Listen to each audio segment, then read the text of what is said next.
Hi, this is Josh with Fort Worth Trailer, back again for another episode where we just make stuff. Today we are continuing with our Nerf Strong-arm Cosplay modification. This is going to be part 2 where we're gonna spray paint and prime and get it ready for the real artistic stuff, which we will cover later. So let's get started.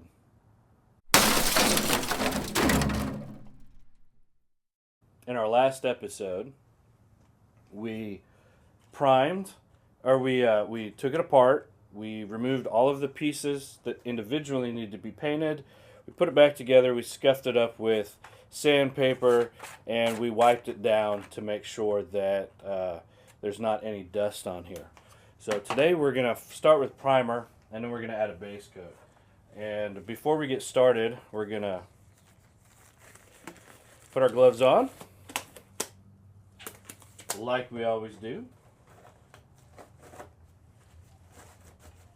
Once again, I use regular latex. I like latex. I'm not allergic to it. It's kind of like gluten. If you're not allergic to it, if you're allergic to it, don't eat it. If you're not allergic to it, there's no reason to not eat it. So latex, there's a reason that the doctors use it. That it's great. I love latex. If you're not allergic to it, so. It's also cheaper than some of the alternatives. So one of the things that's important in this stage especially to wear gloves is when we're working with paint, and you will get paint all over yourself if you don't use the gloves.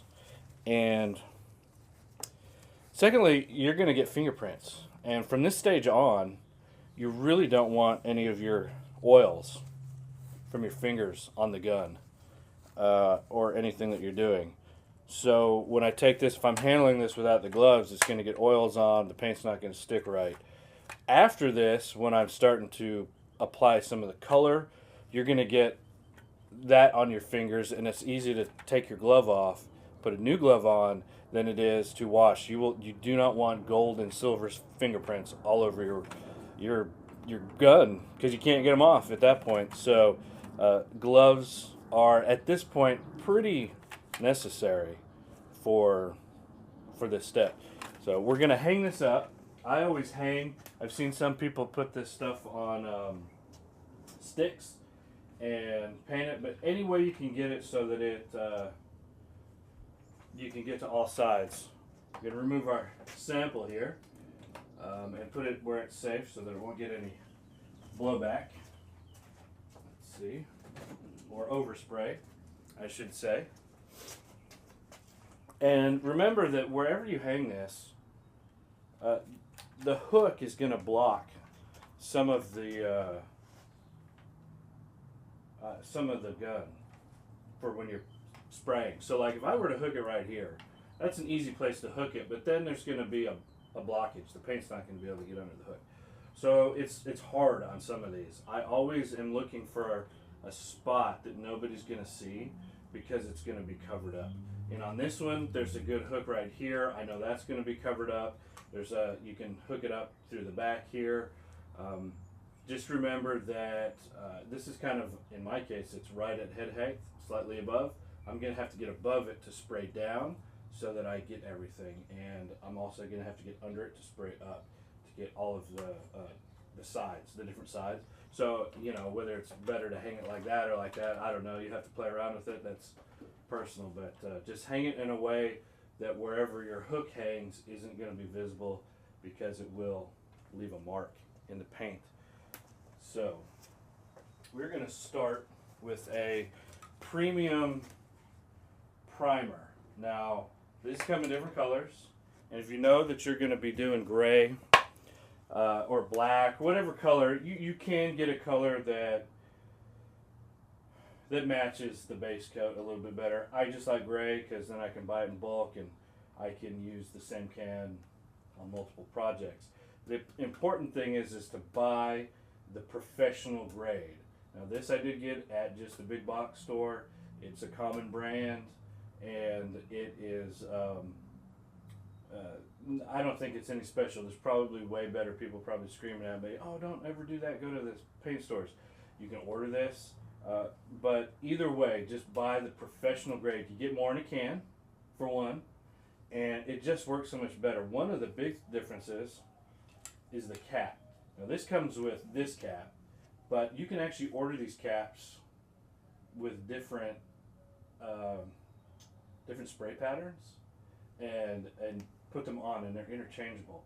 This obviously doesn't come with that, and you can't buy these at the big box store. But because it's the professional level of the paint, it is compatible with these aftermarket nozzles. So for what we're doing, the standard nozzle's fine. That's just something. And these nozzles are way better than the nozzles you get on the cheap cans. They spray better, they cover better, they stick better. It's worth the extra couple of bucks per can to get the nice spray paint. So in this case, we're just going to have to put a coat on everything. ABS is really, actually, before I start that, I'm going to put my good respirator on. So ABS is something that's interesting before I do this, because it's going to be hard to talk once I do this. ABS, nothing likes to stick to ABS. So we scuffed it up, that helps. And also what we do is we do a dusting coat. So we do a really light coat, and hopefully that coat sticks inside the cracks, and we let it dry a little bit before we go back and put another coat on, and that really helps adhesion. So we're going to do that on kind of all of it. I'm going to put this on, it's really important. This is a pretty enclosed space that I have in my shop here. I do have windows and things, but really you should wear a respirator when you're doing this, especially, one time is not going to hurt you, but you do this every day and you don't want to breathe in that much stuff. So bear with me.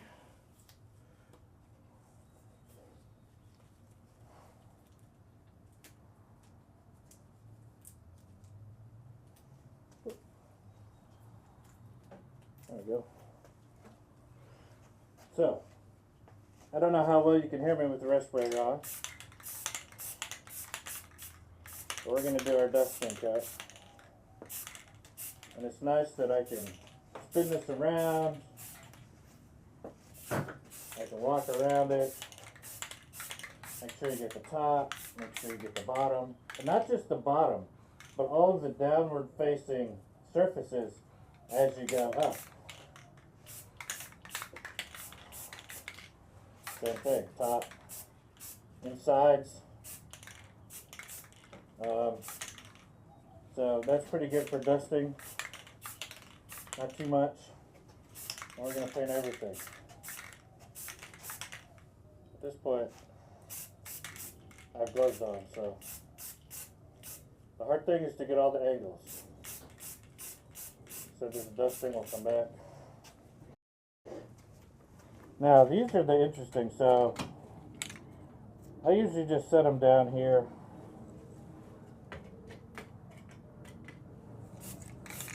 You're going to have to turn them. So dry, then turn.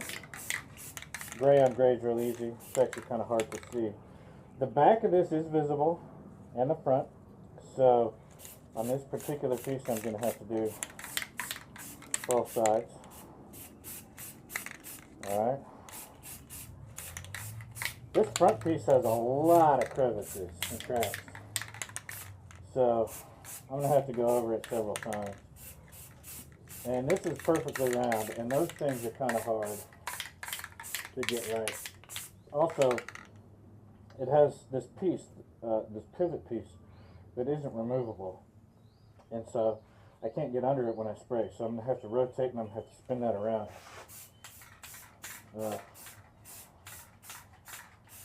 It's hard to get inside the cylinders. You're not going to get all the way inside. You'll always see some orange way back in there. But do your best without putting so much paint on that it runs. A lot of light coat coming back. It's going to work better.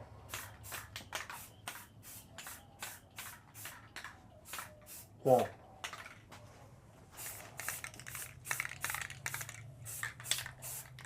I will go back, put a little bit heavier coat on.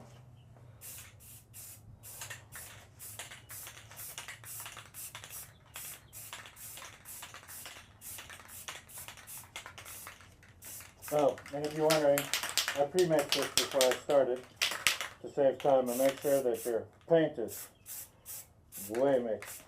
Mixed really well. Fortunately, this can's coming down to the end of it.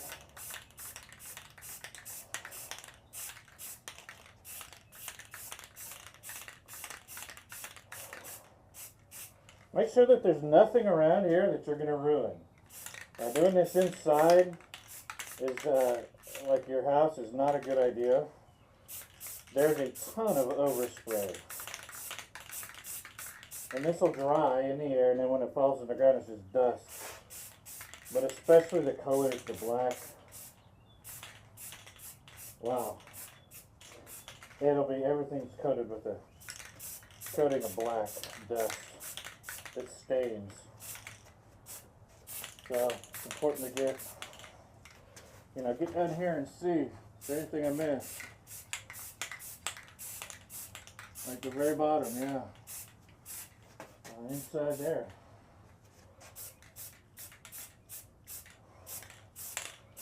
Light, smooth, even strokes, never stop in one spot, never. Just keep the can moving.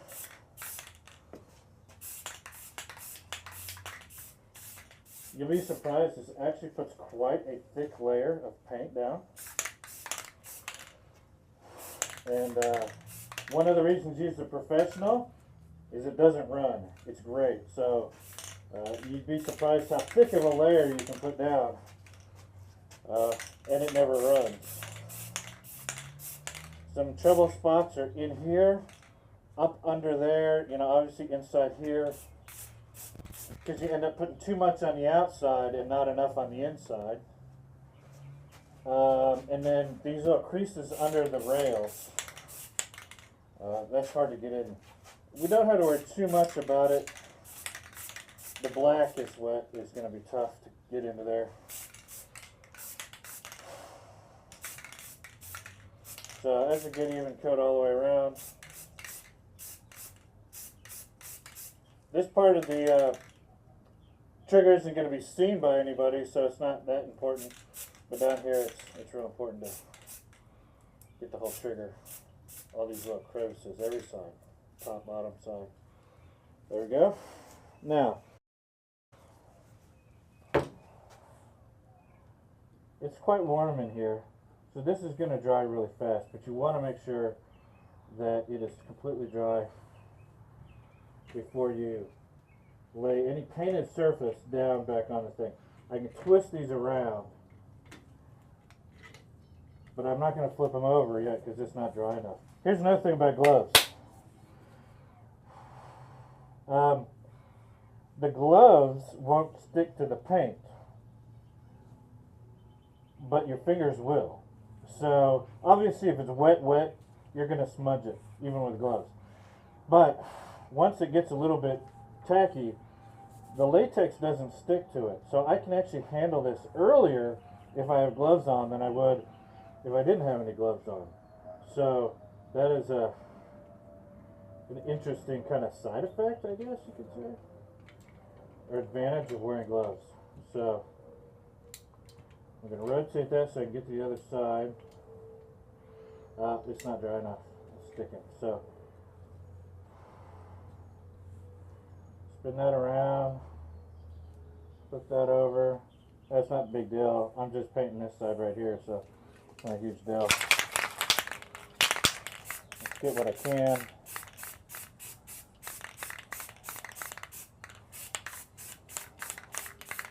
You can really tell on the orange parts if you've covered it well. You can't tell at all on the gray parts. That is gray, but you're really just giving the black paint something to stick to. Alright.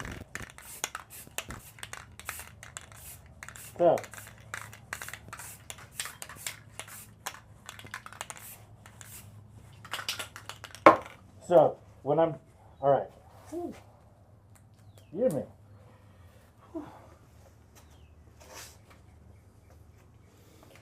All right, so what I'm going to do here is there's still some of these that need to be flipped and the other side's painted. I do paint the back sides of stuff, even if it's not going to be seen, just in case. You're gonna always, there's always going to be an instance where you pull something back or you handle it in a weird way and you're like, oh man, there's a spot that I didn't paint. And so just go ahead and paint both sides of everything. This is going to take about 15-20 minutes to dry to the point where I can flip these over. These are done up here, and so I'm going to skip ahead in the video until it is dry and I am ready to put the black paint on over the top. So we'll see you then.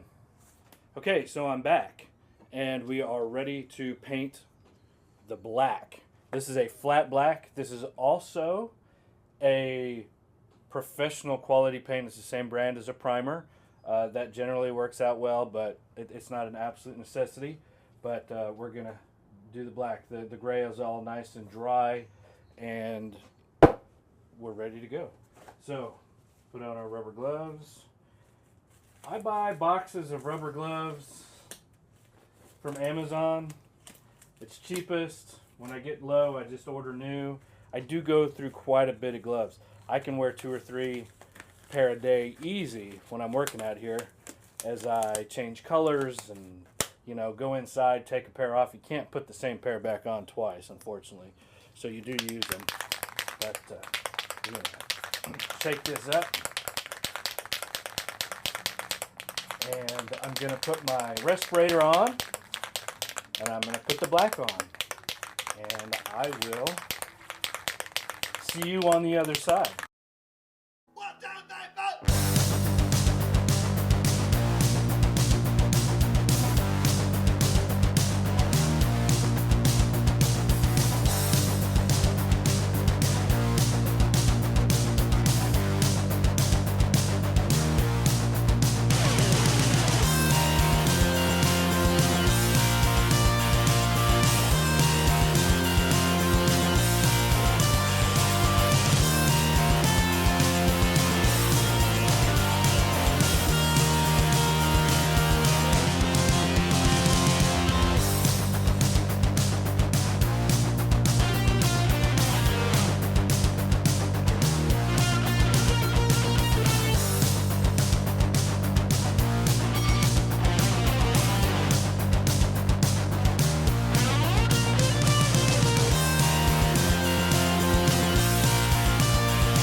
And we're done.